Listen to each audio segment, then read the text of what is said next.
തുടർച്ചയായ 3 ദിവസങ്ങൾക്ക് ശേഷം മൗനം വെടിയാൻ മുഖ്യമന്ത്രി വി ഡി സതീശൻ വൈകിട്ട് 3:30 മുഖ്യമന്ത്രി മാധ്യമങ്ങളെ കാണും. പ്രതിപക്ഷ നേതാവിന്റെ വീട്ടിലെ ഇ ഡി റെയ്ഡിൽ കഴിഞ്ഞ 3 ദിവസമായി മുഖ്യമന്ത്രി പ്രതികരിച്ചിരുന്നില്ല. അതിനിടെ അതിവേഗ റെയിലുമായി ബന്ധപ്പെട്ട ഇ ശ്രീധരനുമായി മുഖ്യമന്ത്രി ഇന്ന് കൂടിക്കാഴ്ച നടത്തുന്നുണ്ട്. റെയിൽവേയുമായി സഹകരിച്ച പദ്ധതി നടപ്പാക്കാനാണ് ആലോചന. ഹരിമോഹൻ വിവരങ്ങളുമായി.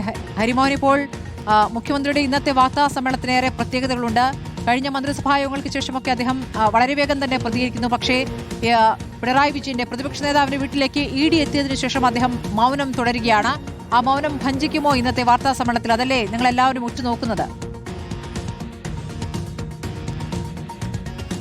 തീർച്ചയായിട്ടും ഡൽഹി, മലപ്പുറം, കോഴിക്കോട്, കൊച്ചി, തിരുവനന്തപുരം ഇങ്ങനെ എല്ലാ സ്ഥലങ്ങളിലുമായിട്ട് 10-12 തവണയായി മുഖ്യമന്ത്രി വി ഡി സതീശന്റെ പ്രതികരണത്തിന് വേണ്ടി നമ്മൾ ശ്രമിക്കുന്നുണ്ട്. പക്ഷേ പിണറായി വിജയന്റെ വീട്ടിലെ ഇ ഡി റെയ്ഡിന് ശേഷം മുഖ്യമന്ത്രി മൗനം പാലിച്ച് തന്നെ തുടരുകയാണ്.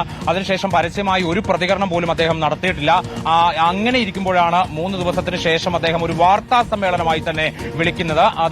അതുകൊണ്ട് തന്നെ എല്ലാ കാര്യങ്ങളും അതിൽ വിശദീകരിക്കും. അദ്ദേഹം മൗനം ഭഞ്ജിക്കുമെന്ന് തന്നെയാണ് നമ്മൾ പ്രതീക്ഷിക്കുന്നത്. ഇത്ര ദിവസവും ഇല്ലാതിരുന്ന ഒരു മാധ്യമ വിലക്ക് കൂടി ഇന്ന് രാവിലെ അദ്ദേഹം ഇപ്പോൾ താമസിക്കുന്ന താൽക്കാലിക ഔദ്യോഗിക വസതിയായിട്ടുള്ള കന്റോൺമെന്റ് ഹൌസിൽ ഉണ്ടാവുകയും ചെയ്തിരുന്നു. അപ്പോൾ പൂർണ്ണമായിട്ടും അദ്ദേഹം മാധ്യമങ്ങളോട് സംസാരിക്കാതിരിക്കുന്ന സാഹചര്യത്തിലാണ് ഇങ്ങനെ ഒരു വാർത്താ സമ്മേളനം എന്നുള്ളത് കൂടി വളരെ പ്രസക്തമാണ്. എന്തായാലും പിണറായി വിജയനോട്, പ്രതിപക്ഷ നേതാവിനോട് ഇന്ന് ഇക്കാര്യത്തെക്കുറിച്ച് ചോദിച്ചപ്പോൾ അത് അദ്ദേഹത്തിനോട് ചോദിക്കേണ്ടതാണ്. അദ്ദേഹം എന്താണ് മൗനം പാലിക്കുന്നതെന്ന് അറിയില്ല എന്നുള്ള മറുപടിയായിരുന്നു ലഭിച്ചത്. അതുകൊണ്ട് ഇ ഡി റെയ്ഡുമായി ബന്ധപ്പെട്ടുകൊണ്ടുള്ള സർക്കാർ നിലപാട്, ഒപ്പം തന്നെ അവിടെ ഉണ്ടായിട്ടുള്ള സുരക്ഷാ വീഴ്ച അടക്കമുള്ള കാര്യങ്ങളുള്ള നിലപാടെല്ലാം തന്നെ മുഖ്യമന്ത്രിയുടെ ഭാഗത്തുനിന്ന് ഒരു മറുപടിയായി വരും എന്നുള്ളത് തന്നെയാണ് നമ്മൾ പ്രതീക്ഷിക്കുന്നത്. അതേസമയം തന്നെ ഇന്ന് വൈകുന്നേരത്തോടുകൂടി വളരെ പ്രധാനപ്പെട്ട ഒരു കൂടിക്കാഴ്ച കൂടി നടക്കുന്നുണ്ട്. മുഖ്യമന്ത്രി വി ഡി സതീശനും ഇ ശ്രീധരനും തമ്മിലാണ് ആ കൂടിക്കാഴ്ച. അതായത് നേരത്തെ സംസ്ഥാന സർക്കാർ റദ്ദാക്കിയിട്ടുള്ള കെയറെയിൽ സിൽവർ ലൈൻ പദ്ധതി, അതിനു പകരമായി അതിവേഗ റെയിൽപാത നടപ്പിലാക്കാൻ വേണ്ടി ഉള്ള ശ്രമത്തിലാണ് യു ഡി എഫ് സർക്കാർ. അപ്പോൾ അതുമായി ബന്ധപ്പെട്ടുകൊണ്ട് ഇ ശ്രീധരനുമായിട്ടുള്ള ചർച്ച വളരെ പ്രധാനപ്പെട്ടതോടു കൂടിയാണ്. അതായത് സിൽവർ ലൈനു പകരം ഇപ്പോൾ പദ്ധതി ലക്ഷ്യം വെക്കുന്ന ഒരു